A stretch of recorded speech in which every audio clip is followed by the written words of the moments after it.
SOCO. Ma'am Kay sir. Go ahead, please. Ako po kasi ang gumawa nitong sequence of events based po sa record po ng time ng cellphone ko. Ngayon, yung pagtawag po sa SOCO, hindi ko po naisama dito kasi hindi naman po ako ang tumawag. Wala po akong record ng time kung anong oras po tinawagan yung SOCO.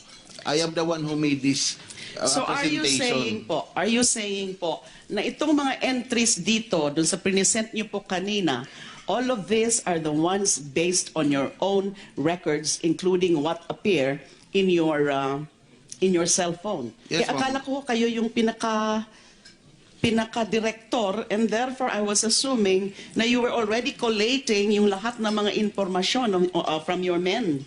Hindi ko lang po nailagay kasi dito lang po ako sa cellphone ko nag-base, ma'am. Ngayon, dito po in between po ng pagpa-receive po nag-conduct po ng final briefing hanggang sa nagpatakbo po ng coordination.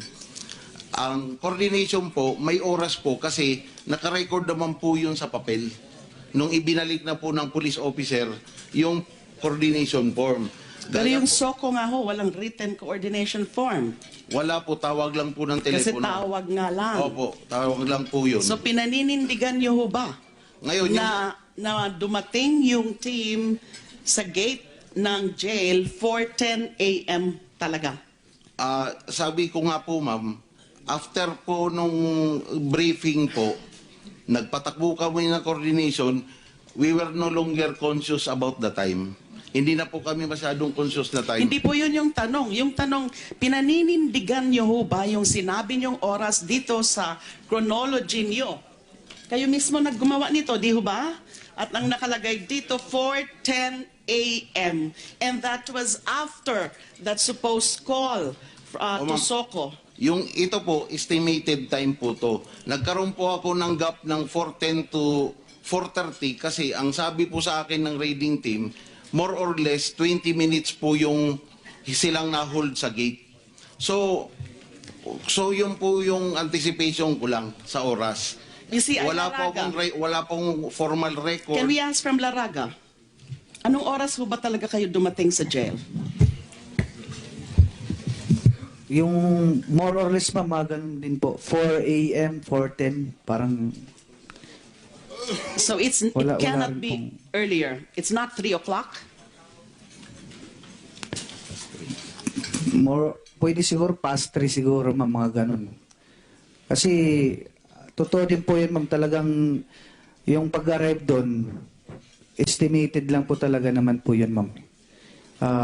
Hindi naman namin ni-record talaga yung more or less po. Nakakalito ho yung mga sinasabi nyo dyan sa mga detalye na yan, which appear to be very crucial and material.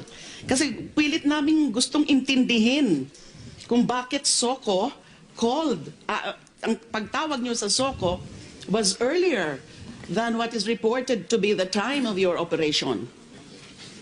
Ang alam ko po, sinasabi nyo sa amin, hindi nyo masyadong maalala. Posibleng a little past 3 o'clock? So, posible rin na 4 o'clock? Or posibleng alas 3 eksakto? Ganun ba? ma'am, ang sigurado po ako, after talaga nung putukan, nag-report pa ako kay Superintendent Matira. At that's the time na po talaga na tumawag siya ng SOCO. So with regard po doon sa sinabi po na sinabit ng affidavit nung PO si Jenny, ma'am, hindi po namin po marirelay po kung talagang nakalag po talaga yung sa time po na yun. Superintendent Matira, yung last 4 digits 9133, this is your number? Sir? Last 4 digits 9133, that's your telephone number, cell phone number? The last 4 digits lang para hindi na ma-announce tong ano mo. Hindi mo alam yung number mo? Hindi, sir, 933, sir, eh. No. Ito yung nag-register do sa kay 9133 po, sir. Yeah, last 4 digits. Yes, sir. So, okay. General Magalong, can you take hold of his phone, subject it to forensics, and find out what time exactly he made the call? Yes, Mr. Chair. Thank you. Mr. Chairman, the best evidence right now is that phone and the record of reporting of Ms. Monghe. Because the record will show that she called at 3:49, if I'm not mistaken. I don't have a copy of her affidavit. I'm just peering over the head of Senator Lacson. But if that is the case, then we should get hold of that affidavit and that report, 3:49, if that is the time, then we can pinpoint the exact time that that SOCO assistance was requested, and you can be sure that it occurred before the death. So I hope that we can preserve that evidence here and mark it, Mr. Chairman, the affidavit. That is really the reliable one. Sir, excuse me, sir. Go ahead, please continue. Sir, pwede pong itanong po kung yung affidavit po na pabuyon ni Jen Monghe, sir, was it based on the logbook, sir, yung nilag talaga niya na tumawag, or based on his personal, sir, na tinawagan siya, ganun lang po? Don't have the temerity to ask the chair. Hindi, sir, nagtatanong You're lang. supposed to ask. Sige, sir, sorry, sir. Men, Mr. Chair, patutuloy na po ako dun sa pinaka-questioning ko. I won't belabor anymore at this point, that point about the suspicious prior calling to SOCO.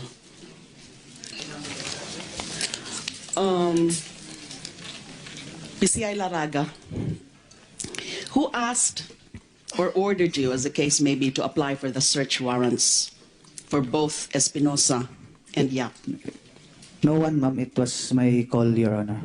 Because you have witnesses, Opo. because you had informants. Opo, Your Honor. And napansin ko po sa search warrants, unnamed yung informants nyo. Ilang informant ho ba? Isa lang po, ma'am. Name. For both. Kay Espinosa po, ang nakalagay dito, ang witnesses nyo, PO3 Abellanosa, and another eyewitness. Dito naman po kay Yap, yung witnesses nyo are also PO3 Abellanosa and another eyewitness. So isa lang na informant. Opo. Common Your Honor. Opo, to Your both. Honor. Opo, Your Honor. Hindi nyo pwedeng sabihin kung sino ang informant o kahit hindi po yung pangalan, ano siya.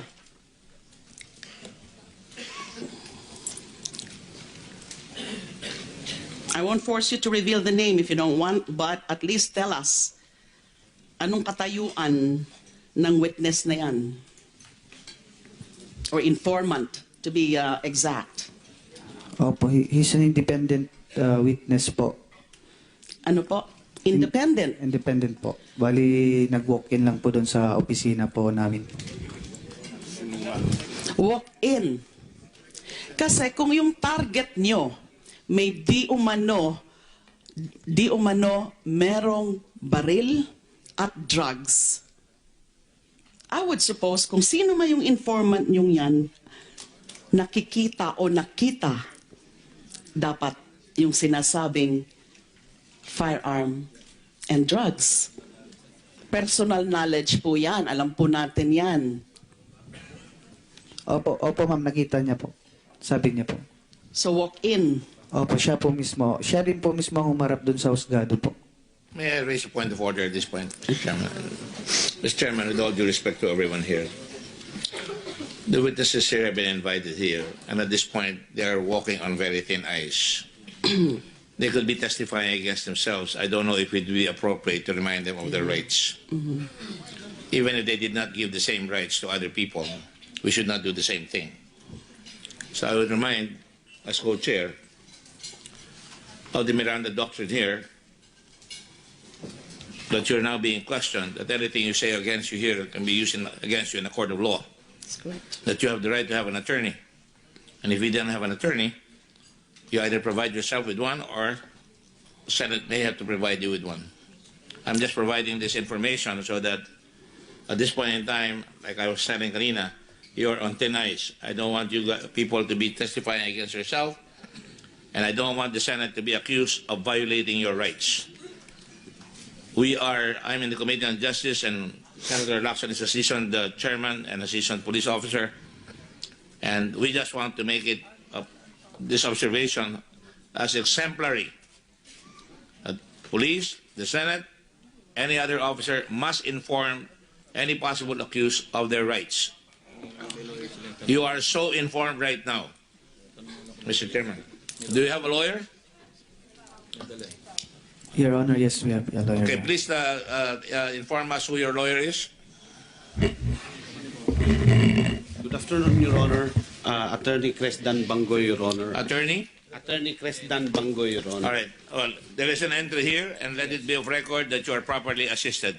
Does it apply also to Mr. Matira, Superintendent Matira? Yes, Your Honor. And may we request that our client, Your Honor, will sit up this side, Your Honor, Yes. You can go ahead and so proceed. that we can appropriately. The chair is really Senator Lacson. So, by the way, we are allowing you to ask that question. Normally, you should be advising your client. Yes, Your Honor. You should have been advising your client. So let it not be said that you came here, Mr. Laraga, without a counsel. There's a record here that there's an entry here that you are assisted by counsel. So we are not violating any of your rights. Thank you very much. May sabi po sa search warrants, yung para kay Espinosa, yung dun nga ho sa cell number 1 at 1 caliber .45 pistol. At dito naman po sa search warrant for Raul Yap, ang nakalagay ho dito cell number 2 at ang pinapahanap ng korte ay yung undetermined quantity of dangerous drugs otherwise known as shabu. Tama po? Ito po yung in-applyan nyo na mga items. And meron ho bang nakapansin na mukhang mali itong cell number para kay Mr. Yap? So saan ho ba talaga yung cell ni Mr. Yap? Is it cell number 2 or cell number 7? Warden. Your Honor, cell number 7 po. Kayo po, yung raiding team, ay yung team, napansin niyo ho ba to? PCI Laraga? Nang nakalagay dito, cell number 2, instead of cell number 7, which is the actual cell of Mr. Yap. Opo, Your Honor. Napansin niyo? Kailan niyo napansin? Before or after the operation? Nung pag-apply pa lang po nung search warrant, O bakit ho hindi niyo ho ito pinabago? Alam niyo ho ba kung saang cell si Mr. Yap? Sabi po ni Warden, supposedly cell number 7. opo. Kasi ganito po yung nangyari, ma'am, if I would be allowed to explain. Yeah. Particularity of the items to be seized. Mata-technical kayo dito. And the premises to be searched. Cell number 2, bye-bye sa provincial jail. Cell number 2, but kanina ko pa po narinig na dapat cell number 7 si Yap. So bakit itong search warrant? Cell number 2. Ma'am, yung, if I would be allowed to explain, Go ahead, ma'am. please.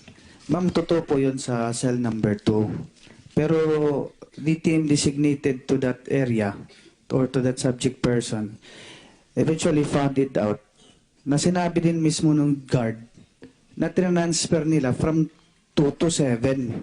Kaya naman po, ma'am, dumiretso yung team doon sa 7. Kinonfirm pa rin po sa isang inmate doon kung talagang nasaan si Raul Yap po. So that was what happened. Do you agree, Pao, na pwede yan? I mean, you took the affidavit of the witnesses, the Yes, Your Honor. May we be allowed to properly introduce ourselves first. I am Attorney Vivilin Monsanto. I'm the Regional Public Attorney of the Public Attorney's Office for Region 8. And with me are our district lawyers from Pau Baybay District Office. So that was Monday morning when I received a call from Director Abera of the National Bureau of Investigation. They were asking for our assistance for the conduct of investigation that they will be undertaking. So we proceeded to Baybay Sub-Provincial Jail, actually to assist the witnesses, especially the inmates who are all our clients.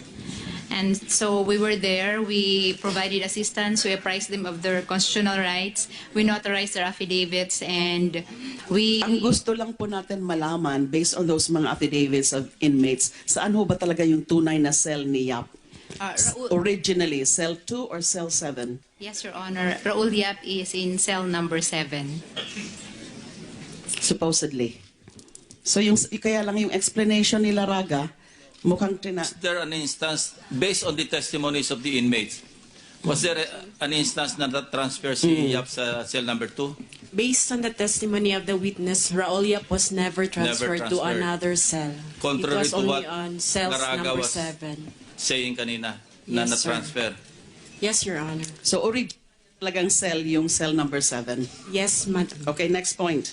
Dito po sa search warrants, yung kay Espinosa, dapat yung isi-search at kukunin is the 1 caliber .45 pistol. Pero dito po sa presentation nyo, recovered firearm from the crime scene, and this pertains to Mayor Espinosa, Super .38 Colt. Yung 45 ang napunta kay Yap. Ano to?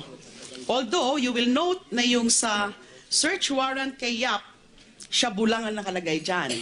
Wala yung firearm. Correct? Opo, Your Honor. Pero syempre, sasabihin nyo, meron din siyang firearm nung nag-implement na kayo because na dito sa report nyo. So, bakit nabaliktad? Supposedly, yung 45, yung kay Espinosa, per the search warrant. Pero ang nakuha kay Espinosa is 38. At ang napunta kay Yap is 45. Yes, Your Honor. This is your own report. Yes, Your Honor, that's correct. If I may be allowed to explain. Your Honor, ganito po kasi yun.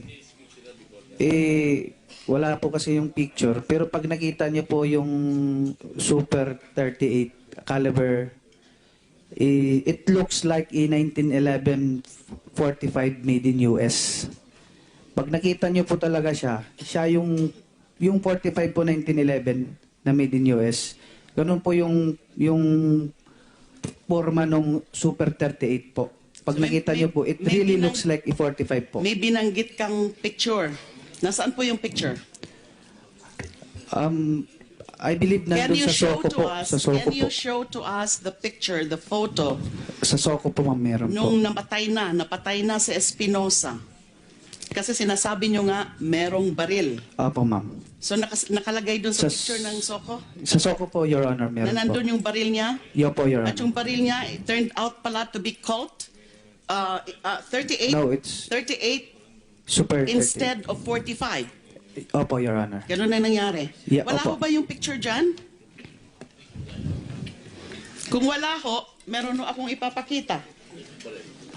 Ano ba nakuha kay Espinosa? 38, Super 38, sir. Ang sabi Kaya- ng Soko, sir. 45. Colt Commander 45, sir. Pero sa search warrant, baliktad. Wala pong firearm po dun sa 45 search to- warrant po. Ayan, Kay walang ano. Pero 45 Opo. yung napunta kay Yap. Yap. Ang sabi po nung officers, dapat 45 yung nakita nung witness. 45 daw yung nakita niya po. Hindi ba ka nagkapalit ng pagplant dito? Kabaligtad. Ay, wala pong ganun po, Your Honor. Okay, talking about planting, Mr. Chair. Tinatanong ko nga kanina, hinihingi ko po sa kanila yung pinakaretrato, mga photos nung itsura ni Mayor Espinosa nung patay na siya. Opo, Na ma'am. di umano nga may baril. Opo. Meron Ma'am, na ko kayo dyan. Nandyan ito na po, ba? ma'am, makikita po natin 45 yung itsura po. Pero 38 po yung bala nito. What is that picture?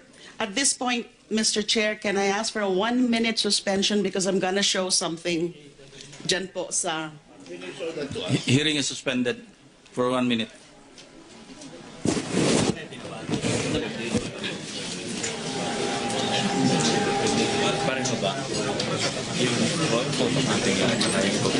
Hindi kasi malinaw. Hindi malinaw. Yes, maganda pa ito. Ito yung 45? That's super 30. Oo nga, sa mga picture lang.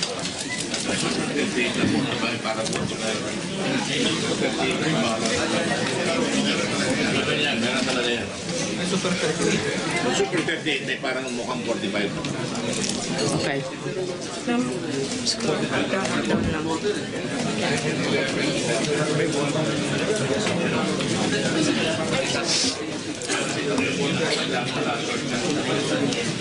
Pero makinig sa akin na naka-shorts. Nakahilata siya. Kaya nga po. This is what I'm gonna show. Ready na?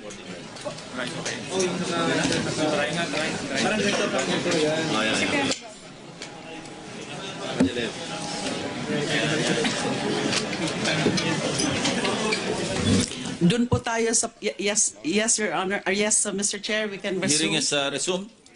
Thank you, Mr. Chair. Doon po tayo sa punto nung hinalang there was planting. Lumabas na ho sa media, sa internet, yung isang istorya na nakalap ng Philippine Center for Investigative Journalism na may mga retrato na nagpapaduda dyan sa official version na yan ng CIDG na di umano nanlaban at may hawak-hawak na baril. There is a report carried already by at least 2 media outfit in Interaction.com and also by Philstar citing the PCIJ report. Makikita niyo po na yung nasa kaliwa, it would seem yan yung official version and the official photo na merong baril. Yung nakabilog po, hindi kasi masyadong clear dyan. Doon naman sa kanan, another photo, and based on these articles, ay nakuha from a police insider, alleged police insider. Yung information na yan, yung retrato na yan, na iba ang naipapakita, na walang hawak na baril.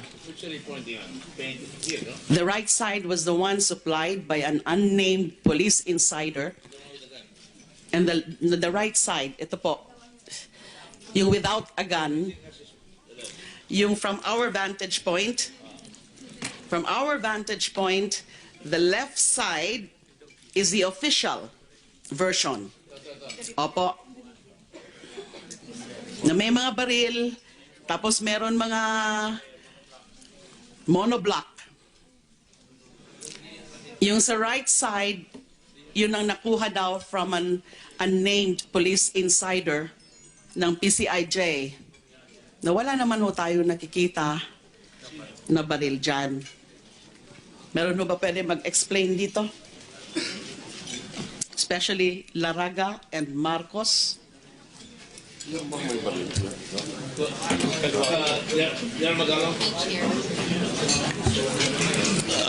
permission, Sir General Magalong is recognized. Mr. Chair, Your Honor,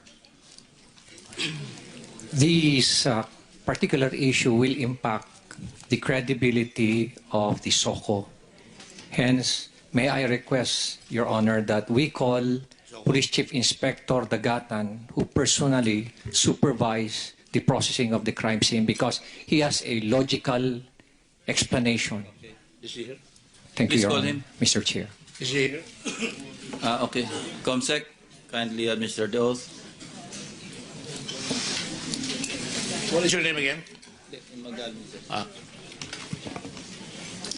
Do you solemnly swear to tell the truth, the whole truth, and nothing but the truth in the Senate inquiry and investigation? Thank you. What is your name? Your Honor, I am Police Chief Inspector Randy Dagatan, the SOCO team leader who responded to the crime scene of Mayor Espinosa.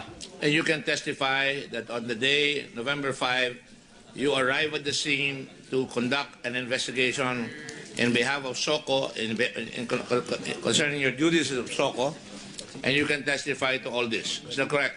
Yes, sir. All right. Go ahead, Senator De Lima.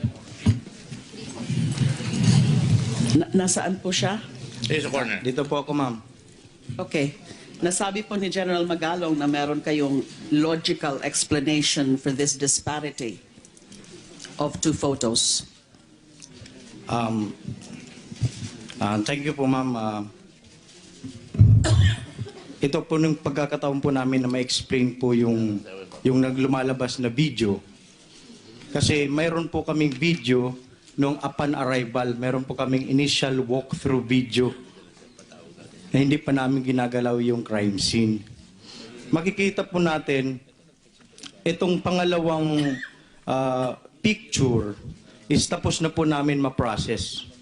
Meaning ma-process, tapos na po namin ma-document lahat, makolekta yung pieces of evidence. Anong oras so kayo dumating uli? 5:58 po, ma'am, ng umaga. 5:58. Yes, ma'am. At how long did it take you to process the situation of the slain mayor? Sa crime scene A po, ma'am, yung crime scene A po is yung cell number 1, which is ando po Yes, si kay Mayor yun. Yes, Cell ma'am. number 1. So natapos po kami 8 a.m. po. Alas 8. Yes po, ma'am. You started at?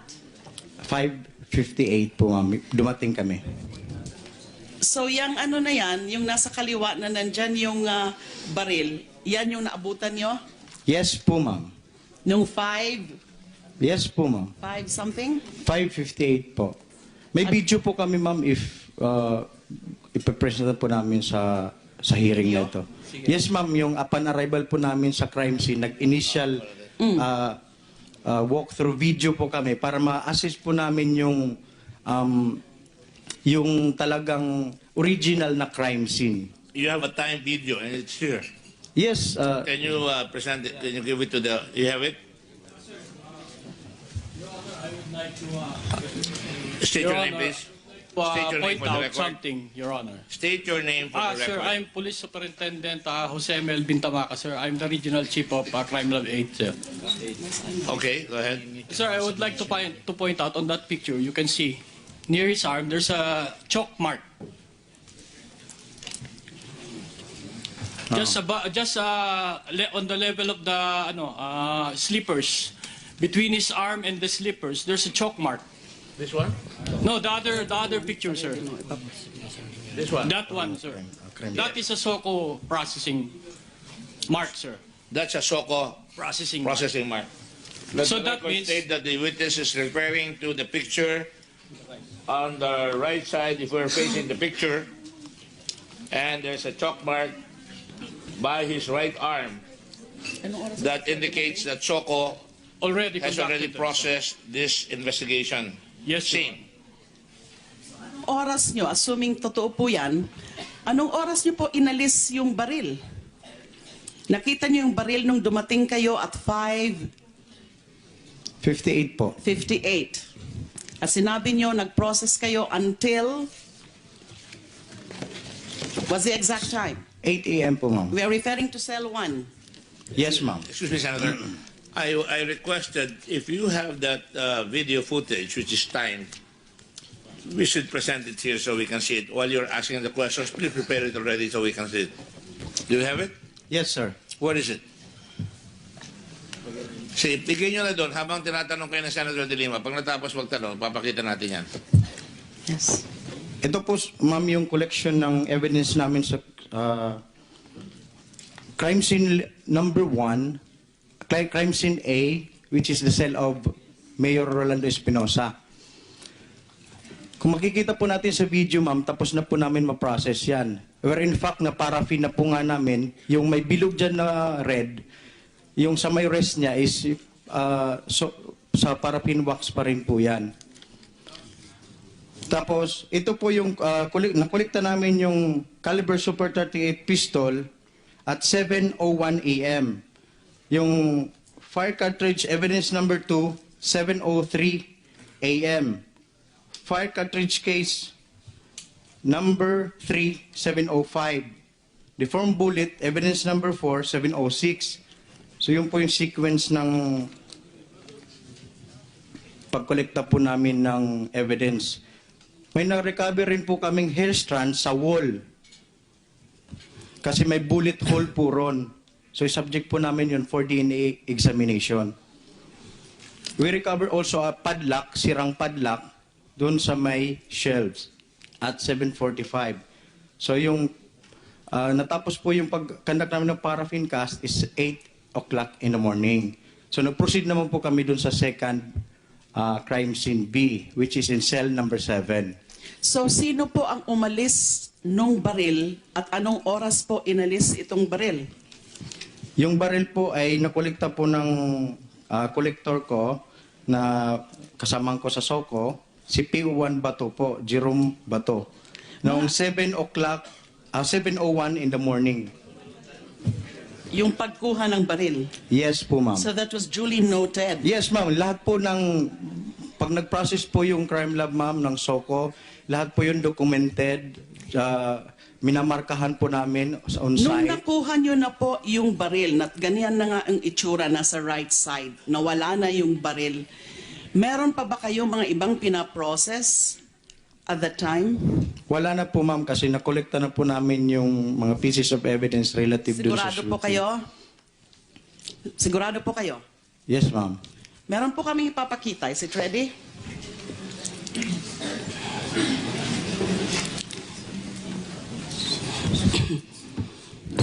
Yun. Sa right side, tingnan nyo po. Lalapit po ako. So this is supposed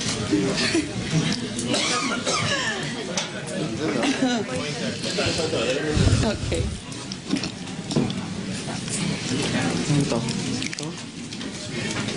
Okay, sabi niyo po, ito na yung itsura niya nung inalis niyo na yung baril niya. At 2 beses ko po kayo tinanong, nung at that point, na inalis niyo na yung baril sa kanya. Sabi ko, ang tanong ko was, Moses, sabi niyo, wala na. Dito po sa mas kompletong picture na ito, also about, this is actually the same picture. Zoom lang namin ho ito. At nakikita na meron Soko dito na may mga ginagawa pa, meron pa siyang mga pinaprocess. How do you reconcile that? So ang impression ko dito, bago pa lang to, dahil may pinaprocess yung isang kasamahan niyo eh. Akala ko ho ba, nung inalis nyo na yung baril niya? Ma'am, hindi po kasamahan namin po yun, ma'am, yung nagsisearch. Kasi after po namin ma-process yung crime scene, is nag-serve po ng search, yung in-execute na po yung search warrant po ng CIDG. Yung crime scene cell A. So yung kinolekta lang po namin na evidence is relative dun po sa shooting na mga ebidensya po. Pero iba na. Ibang team na yan, kamo. Ibang team na po yun, sir. Tapos na kayo by that time? Tapos na po kami, sir, by that time. Nililinis lang nila para magre-return sila sa search warrant. Yes, sir. Husgado. CIDG na po yung nagkandak. Sandali lang. Ang proseso, pag na-serve yung search warrant, magbabalik kayo sa husgado at sasabihin nyo, ito nakuha. Yan yun, di ba? Yan ba yan? Yung process na yan? Yes, sir. Okay, thank you. Yung return ang tawag dyan. Okay, thank you. Yung nasa wrist po niya, sabi nyo, chok yan? Soko.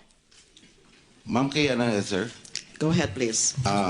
Ako po kasi ang gumawa nitong sequence of events based po sa record po ng time ng cellphone ko. Ngayon, yung pagtawag po sa Soko, hindi ko po naisama dito kasi hindi naman po ako ang tumawag. Wala po akong record ng time kung anong oras po tinawagan yung Soko. I am the one who made this So are you saying po na itong mga entries dito dun sa present niyo po kanina, all of these are the ones based on your own records, including what appear in your in your cell phone. Yes, Kaya ma'am. akala ko kayo yung pinaka-director, and therefore I was assuming na you were already collating yung lahat ng mga informasyon from your men. Hindi ko lang po nailagay kasi dito lang po ako sa cellphone ko nag-base, ma'am. Ngayon, dito po in between po ng pagpa-receive po nag-conduct po ng final briefing hanggang sa nagpatakbo po ng coordination. Ang coordination po, may oras po kasi nakarecord naman po yun sa papel. Nung ibinalik na po ng police officer yung coordination form. Pero yung SOCO nga ho, walang written coordination form. Wala po, tawag lang po ng Kasi telepono. tawag nga lang. Opo, tawag lang po yun. So pinaninindigan niyo ho ba Ngayon, na dumating yung team sa gate ng jail 4:10 a.m. talaga? sabi ko nga po, ma'am, after po nung briefing po, nagpatakbo kami ng coordination, we were no longer conscious about the time. Hindi na po kami masyadong conscious na time. Hindi po yun yung tanong. Yung tanong, pinaninindigan niyo ho ba yung sinabi niyong oras dito sa chronology niyo? Kayo mismo naggumawa nito, di ho ba? At ang nakalagay dito, 4:10 a.m. And that was after that supposed call to SOCO. Yung ito po, estimated time po to. Nagkaroon po ako ng gap ng 4:10 to 4:30 kasi ang sabi po sa akin ng raiding team, more or less 20 minutes po yung silang na-hold sa gate. So yun po yung anticipation ko lang sa oras. You see, wala pong formal record. Can we ask from Laraga? Anong oras ho ba talaga kayo dumating sa jail? Yung more or less ganun din po. 4 a.m., 4:10, parang... So it cannot be earlier. It's not 3 o'clock? Pwede siguro past 3 siguro, ma'am, mga ganun. Kasi, totoo din po yun, ma'am, talagang yung pag-arrive doon, estimated lang po talaga naman po yun, ma'am. Hindi naman namin ni-record talaga yung more or less po. Nakakalito ho yung mga sinasabi nyo dyan sa mga detalye na yan, which appear to be very crucial and material.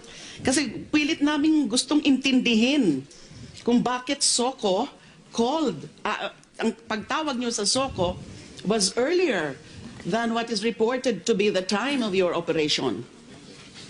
Ang alam ko po, Sinasabi nyo sa amin, hindi nyo masyadong maalala. Posibleng a little past 3 o'clock? So posible rin na 4 o'clock? Or posibleng alas 3 eksakto? Ganun ba? ma'am, ang sigurado po ako, after talaga nung putukan, nag-report pa ako kay Superintendent Matira. At that's the time na po talaga na tumawag siya ng SOCO. So with regard po doon sa sinabi po na sinabit ng affidavit nung PO si Jenny, ma'am, hindi po namin po marirelay po kung talagang nakalag po talaga yung sa time po na yun. Superintendent Matira, yung last 4 digits 9133, this is your number? Sir? Last 4 digits 9133, that's your telephone number, cell phone number? The last 4 digits lang para hindi na ma-announce tong ano mo. Tingnan ko lang. Hindi mo alam yung number mo? Hindi, sir, 933, sir, eh. No. Ito yung nag-register do sa kay PO2. 9133 po, sir. Yeah, last 4 digits. Yes, sir. So, okay. General Magalong, can you take hold of his phone, subject it to forensics, and find out what time exactly he made the call? Yes, Mr. Chair. Thank you. Mr. Chairman, the best evidence right now is that phone and the record of reporting of Ms. Monghe. Because the record will show that she called at 3:49, if I'm not mistaken. I don't have a copy of her affidavit. I'm just peering over the head of Senator Lacson. But if that is the case, then we should get hold of that affidavit and that report, 3:49, if that is the time, then we can pinpoint the exact time that SOCO assistance was requested, and you can be sure that it occurred before the death. So, I hope that we can preserve that evidence here and mark it, Mr. Chairman, the affidavit. That is really the reliable one. Sir, excuse me, sir. Good, please continue. Sir, pwede pong itanong po kung yung affidavit po na pabuyon ni Monghe, sir, was it based on the logbook, sir, yung nilag talaga niya na tumawag, or based on his personal, sir, na tinawagan siya, ganun lang po? Don't have the temerity to ask the chair. Hindi, sir, nagtatanong You're lang. supposed to ask. Sige, sir, sorry, sir. Mr. Chair, patutuloy na po ako dun sa pinaka-questioning ko. I won't belabor anymore at this point, that point about the suspicious prior calling to SOCO.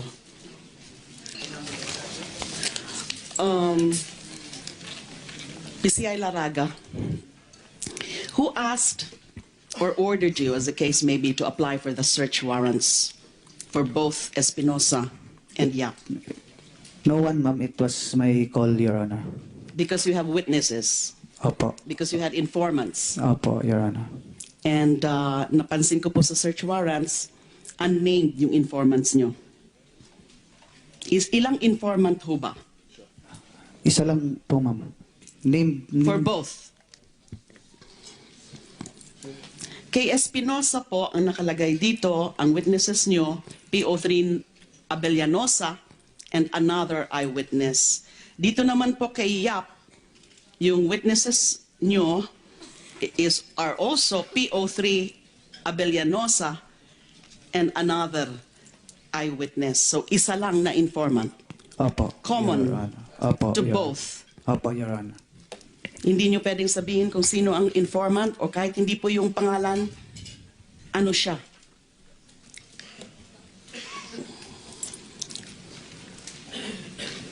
I won't force you to reveal the name if you don't want, but at least tell us anong katayuan ng witness na yan. Or informant, to be exact. Opo, he's an independent witness po. Ano po? Independent? Independent po. Bali, nag-walk-in lang po doon sa opisina po namin. Walk-in. Kasi kung yung target nyo may di umano merong baril at drugs, I would suppose kung sino man yung informant nyong yan, nakikita o nakita dapat yung sinasabing firearm and drugs. Personal knowledge po yan. Alam po natin yan. Opo, ma'am, nakita niya po. Sabi niya po. So walk in. Opo, siya po mismo. Siya rin po mismo ang humarap doon sa husgado po. May I raise a point of order at this point, Mr. Chairman? Mr. Chairman, with all due respect to everyone here, the witnesses here have been invited here, and at this point, they are walking on very thin ice. They could be testifying against themselves. I don't know if it would be appropriate to remind them of their rights. Even if they did not give the same rights to other people, we should not do the same thing. So I would remind, as co-chair, of the Miranda doctrine here, that you're now being questioned, that anything you say against you here can be used against you in a court of law. That's correct. That you have the right to have an attorney. And if you don't have an attorney, you either provide yourself with one or the Senate may have to provide you with one. I'm just providing this information so that at this point in time, like I was telling Karina, you're on thin ice. I don't want you people to be testifying against yourself, and I don't want the Senate to be accused of violating your rights. I'm in the Committee on Justice, and Senator Lacson is a seasoned chairman and a seasoned police officer, and we just want to make it this observation as exemplary. Police, the Senate, any other officer must inform any possible accused of their rights. You are so informed right now, Mr. Chairman. Do you have a lawyer? Your Honor, yes, we have a lawyer. Okay, please inform us who your lawyer is. Good afternoon, Your Honor. Attorney Cresdan Bangoy, Your Honor. Attorney? Attorney Cresdan Bango, Your Honor. All right. Well, there is an entry here, and let it be of record that you are properly assisted. Does it apply also to Mr. Matira, Superintendent Matira? Yes, Your Honor. And may we request that our client, Your Honor, will sit up this side, Your Honor. Yes. You can go ahead and So proceed. that we can appropriately... The chair is really Senator Lacson. So, by the way, we are allowing you to ask that question. Normally, you should be advising your client. Yes, Your Honor. You should have been advising your client. So let it not be said that you came here, Mr. Laraga, without a counsel. There's a record here that there's an entry here that you are assisted by counsel. So we are not violating any of your rights. Thank you very much. Sabi po sa search warrants, yung para kay Espinosa, yung dun nga ho sa cell number 1 at 1 caliber .45 pistol. At dito naman po sa search warrant for Raul Yap, ang nakalagay ho dito cell number 2 at ang pinapahanap ng korte ay yung undetermined quantity of dangerous drugs, otherwise known as shabu. Tama po? Ito po yung inaplayan nyo ng mga items. And meron ho bang nakapansin na mukhang mali itong cell number para kay Mr. Yap? So saan ho ba talaga yung cell ni Mr. Yap? Is it cell number 2 or cell number 7? Warden. Your Honor, cell number 7 po. Kayo po, yung raiding team, yung team, napansin niyo ho ba to? PCI Laraga? Nang nakalagay dito, cell number 2, instead of cell number 7, which is the actual cell of Mr. Yap. Opo, Your Honor. Napansin niyo? Kailan niyo napansin? Before or after the operation? Nung pag-apply pa lang po nung search warrant. O bakit ho hindi niyo ho ito pinabago? Alam niyo ho ba kung saang cell si Mr. Yap? Sabi po ni Warden, supposedly cell number 7. Opo, opo. Kasi ganito po yung nangyari, ma'am, if I would be allowed to explain. Yeah. Particularity of the items to be seized. Mate-technical kayo dito. And the premises to be searched. Cell number 2, bye-bye sa provincial jail. Cell number 2, but kanina ko pa po narinig na dapat cell number 7 si Yap. So bakit itong search warrant? Cell number 2. Ma'am, if I would be allowed to explain, Go ahead, ma'am. please. Ma'am, totoo po yun sa